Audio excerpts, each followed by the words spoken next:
Unlock 4 के तहत केंद्र सरकार ने भले ही रेस्टोरेंट खोलने की अनुमति जारी कर दी हो, लेकिन स्थानीय प्रशासन अभी रेस्टोरेंट्स खोलने की अनुमति देने के मूड में नहीं है। पिछले 5 माह से यह उद्योग बंद है। यदि जल्द ही यह उद्योग पटरी पर नहीं आया तो इसका उबरना मुश्किल होगा। होटल एसोसिएशन स्थानीय प्रशासन के साथ ही राज्य स्तर पर भी जल्द से जल्द अनुमति देने की गुहार लगा रहा है।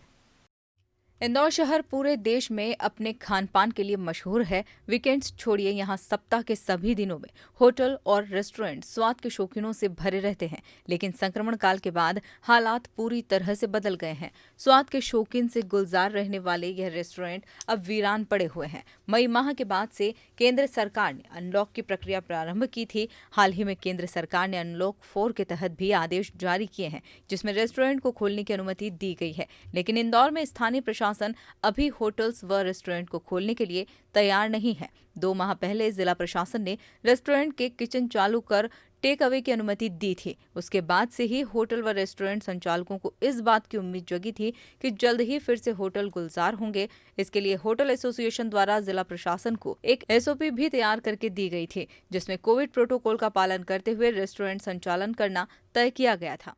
रेस्टोरेंट चालू होने के लिए बहुत दिनों पहले हम एसओपी दी जा चुकी है। हम लोगों ने बहुत दिन पहले एसओपी और अपनी अंडरटेकिंग्स दे दी थी रेस्टोरेंट वालों ने कि कैसे खोलेंगे। तो ये जहां आपका सवाल है कि क्या हम लोग तैयार हैं, तो हाँ, हम लोग सारे रेस्टोरेंट होटल्स तैयार हैं खुलने के लिए। अब आदेश की आवश्यकता है, जैसे आदेश आएगा वैसे हम लोग ऑपरेशन चालू कर देंगे।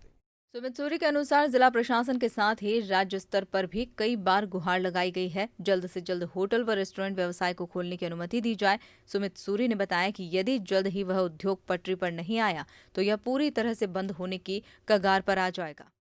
जिलाधीश महोदय को निवेदन किया। मैंने इस विषय में पर्यटन मंत्री उषा दीदी से चर्चा करी थी। मुख्यमंत्री जी से भी निवेदन किया था जब मेरा उनके साथ वेबिनार पे चर्चा हुई थी। चीफ सेक्रेटरी साहब से भी निवेदन किया था।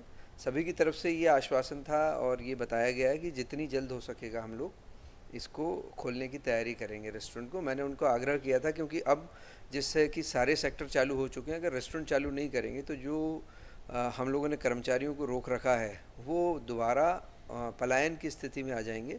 और बहुत ज़्यादा दिन होटल वालों को भी मैं सस्टेन करूं या रोक पाऊं कि वो लोग छटनी ना करें स्टाफ को, क्योंकि हर मीटिंग में हम लोग ये रिक्वेस्ट करते हैं कि कम से कम स्टाफ को रिटेन करें ताकि रोज़गार की समस्या ना आ जाए। क्योंकि मुझे मेरे कर्मचारियों का भी देखना है और होटल के जो ओनर्स हैं उनकी समस्या भी देखना है। तो अगर अब बहुत दिन तक ये चीज़ चालू नहीं होती है तो इन लोगों के साथ कर्मचारियों को भी छटनी करने की नौबत आ जाएगी। और साथ ही साथ जो एक उम्मीद जगी थी, जैसे किचन चालू हुए थे रेस्टोरेंट के होम डिलीवरीज़ के लिए, तो उस उम्मीद में बहुत दिन तक लोगों ने स्टाफ को रिटेन करा, पर खर्चों को देखते हुए कर्मचारियों के लिए और होटल मालिकों के लिए दोनों के लिए समस्या आ जाएगी ऐसा लगता है। सुमित सूरी के मुताबिक शहर पूरी तरह से अनलॉक हो चुका है। सिर्फ रेस्टोरेंट को छोड़ दिया गया है, जबकि संक्रमण का खतरा अन्य गतिविधियों से रेस्टोरेंट संचालन में कहीं कम है। बिल्कुल रेस्टोरेंट चालू कर देना चाहिए। मुझे ऐसा लगता है कि जब बाकी सारे सेक्टर चालू कर दिए गए हैं, जितना कि खतरा अन्य सेक्टर्स में है, जैसा कि खतरा दूसरे मॉल के अंदर है, जितना रिस्क छप्पन दुकान पे है, उससे बहुत कम रिस्क होटल में है। रेस्टोरेंट में आदमी एक से दूर होकर के बैठता है, ऐसा भी नहीं है। हम लोगों को अगर डायरेक्शन दिया जाता है, वो जो होटल वाले अपनी एसओपी फॉलो करना चाहता है, अपनी जवाबदारी लेता है कि हाँ मैं एसओपी के तहत रेस्टोरेंट चलाऊंगा, उनको चालू करने दिया जाए। मुझे इसमें जरा सी भी रिस्क या ऐसा नहीं लगता कि रेस्टोरेंट कोई बहुत बड़ा ऐसा एरिया है जहाँ डाइनिंग करने से प्रॉब्लम होगी। होटल उद्योग बंद होने से इस उद्योग में काम करने वाले कुशल कारीगर पलायन कर चुके हैं। यदि यह उद्योग जल्द प्रारंभ नहीं हुआ तो जो बचे हैं वह भी पलायन कर जाएंगे। Bureau report, Digiana news, Indore.